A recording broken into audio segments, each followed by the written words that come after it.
ৰাজ্য চৰকাৰ প্ৰতিটো বিভাগৰ অধীনতে কৰ্মৰত নিয়মীয়া ঠিকাভিত্তিক কৰ্মচাৰী, শিক্ষক অনাশিক্ষক কৰ্মচাৰী, NHM, APDCL, AEGCLৰ কৰ্মচাৰী, অংগনবাড়ী মধ্যাহ্ন ভোজনৰ ৰান্ধনি সকলোৰে বাবে পুনৰ 5টাকৈ গুৰুত্বপূৰ্ণ খবৰ লৈ আহিছোঁ, য'ত ৰাজ্য চৰকাৰ কেবিনেটৰ ফালৰ পৰা শেহতীয়াভাৱে কেইবাটাও সিদ্ধান্ত গ্ৰহণ কৰিছে আৰু ইয়াৰ পিছতে তীব্ৰ প্ৰতিক্ৰিয়াৰ সৃষ্টি হৈছে। কৰ্মচাৰী সংগঠনসমূহৰ ফালৰ পৰা প্ৰতিক্ৰিয়া প্ৰকাশ কৰিছে। কি আছে সবিশেষ আপোনালোকক জনাব বিচাৰিছোঁ, ভিডিঅ'টো প্ৰথমৰ পৰা শেষলৈকে চাই থাকিব। জনাব বিচাৰিছোঁ প্ৰথমটো গুৰুত্বপূৰ্ণ খবৰ, দৰমহা বৃদ্ধি পাব এইসকল কৰ্মচাৰীৰ।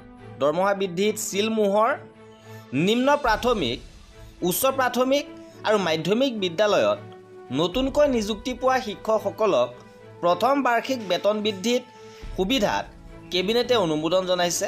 ইয়াক 2025 চনৰ জুলাই মাহত প্ৰদান কৰা হ'ব, অৰ্থাৎ 3% এনুৱেল ইনক্ৰিমেণ্ট জুলাই মাহত আপোনালোকে লাভ কৰিব আৰু 26,000ৰো অধিক শিক্ষক ইয়াৰ দ্বাৰা উপকৃত হ'ব।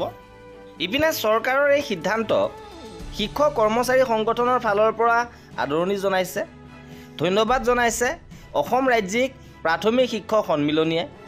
বিশেষ নিযুক্তি প্ৰক্ৰিয়াৰে নিযুক্তিপ্ৰাপ্ত শিক্ষকসকলৰ নিযুক্তিপত্ৰত ধাৰ্য কৰা বাৰ্ষিক বেতন বৃদ্ধিৰ সময়সীমা হ্ৰাসৰ সিদ্ধান্ত আৰু ইয়াৰ পিছতে এতিয়া 3% তেওঁলোকৰ দৰমহা বাঢ়িব।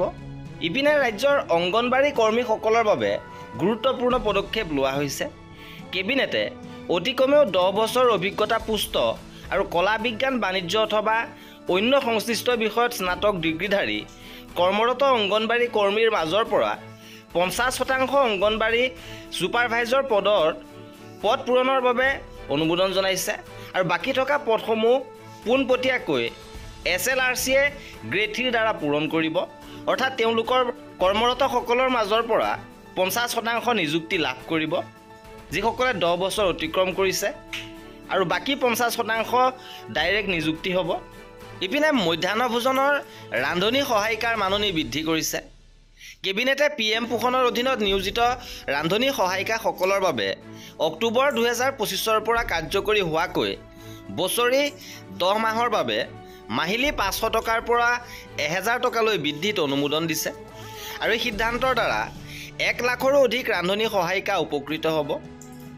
কিন্তু ইয়াক লৈ অসন্তুষ্ট ৰান্ধনি সহায়িকাসকল, তেওঁলোকে দৰমহা বৃদ্ধি 10,000 টকালৈ বৃদ্ধিৰ বাবে দাবী জনাইছিল, কিন্তু তাৰ ঠাইত তেওঁলোকৰ 500 টকা মাননি বৃদ্ধি হৈছে।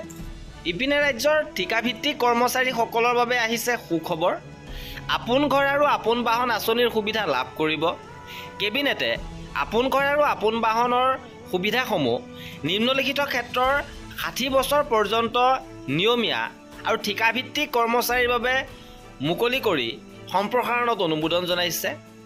ৰাষ্ট্ৰীয় স্বাস্থ্য অভিযান অসম, সমগ্ৰ শিক্ষা অসম, অসম শক্তি উৎপাদন নিগম লিমিটেড, অসম শক্তি বিতৰণ কোম্পানী লিমিটেড আৰু আছাম ইলেক্ট্ৰিচিটি গ্ৰিড কৰ্পৰেশ্যন লিমিটেডৰ ঠিকাভিত্তিক কৰ্মচাৰীসকলেও এই সুবিধা ল'ব পাৰিব। আৰু এয়ে আছিল আজিৰ ভিডিঅ'টোত। কৰ্মচাৰী আৰু পেঞ্চনাৰৰ সকলো খবৰ পাই থাকিবৰ বাবে আমাৰ চেনেলটো ছাবস্ক্ৰাইব কৰি ৰাখিব। ভিডিঅ'টো শেষৰলৈকে চোৱাৰ বাবে বহুত ধন্যবাদ।